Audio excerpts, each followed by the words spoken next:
Trivia number 1! Alam niyo ba ang malaki ang nagagawa ng proper diet sa kalusugan ng mga mata natin?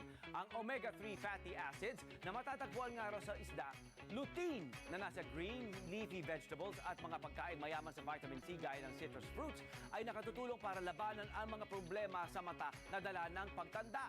Kasama na rito ang katarata. Kapag wasto ang diet, wasto rin ang timbang. Sa ganitong paraan, naiiwasan ang obesity at type 2 diabetes na pangunahing sanhi ng pagkabulag sa adult. I Care Trivia number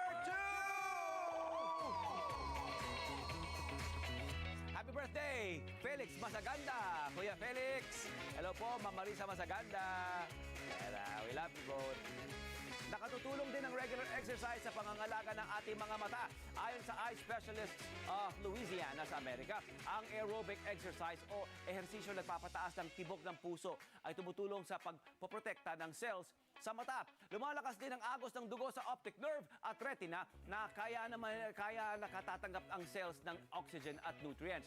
Ano-anong recommended exercises? Paglalakad, pagbibisikleta, swimming, jogging, pagsasayaw! Aba, I Care Trivia number 3!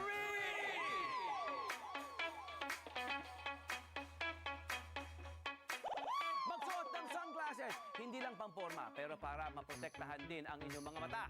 Palangga kasi ang mga ito sa ultraviolet light na maaaring makasira sa talukap ng mata, cornea, lens at retina. At kung malapit sa tubig, katulad ng dagat o ilog, naku, mas rekomendado ang pagsusuot ng sunglasses, di ba Dana? Bella Cruz?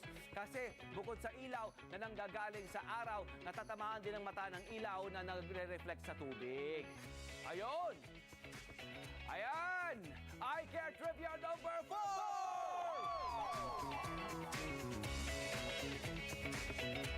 Kung gusto niyong protektahan ang inyong mga mata, bawasan ang panonood sa phone, tablet o computer. Nakatutuyo kasi ng mata ang labis sa screen time. Ayon sa US National Library of Medicine, dapat limitahan ang screen time ng 2 oras. Pero minsan, hindi natin ito nagagawa dahil sa trabaho o schoolwork.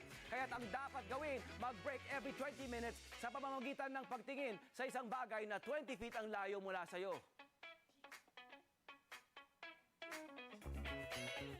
Ganun. Okay, iyan. Sa ganitong paraan, may pagkakataong mag-refocus ang mga mata. Dapat din may layo na 20 to 28 inches ang screen mula sa mga mata para maiwasan ang eye strain. O yan ha! O ha! Malinaw pa! Malinaw pa sa umaga.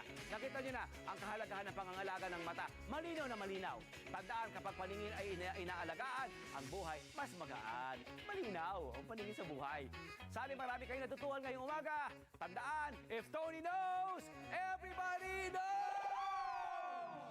Hello po mga Kanet 25! Si Kuya Tony Pet po ito mula sa Love, Tony Pet and Everything. For more Love, Tony Pet and Everything updates, just click on our subscribe button and follow us on our Net25 social media pages at Net25 TV and at Net25 Entertainment Facebook. Magkita-kita po tayo!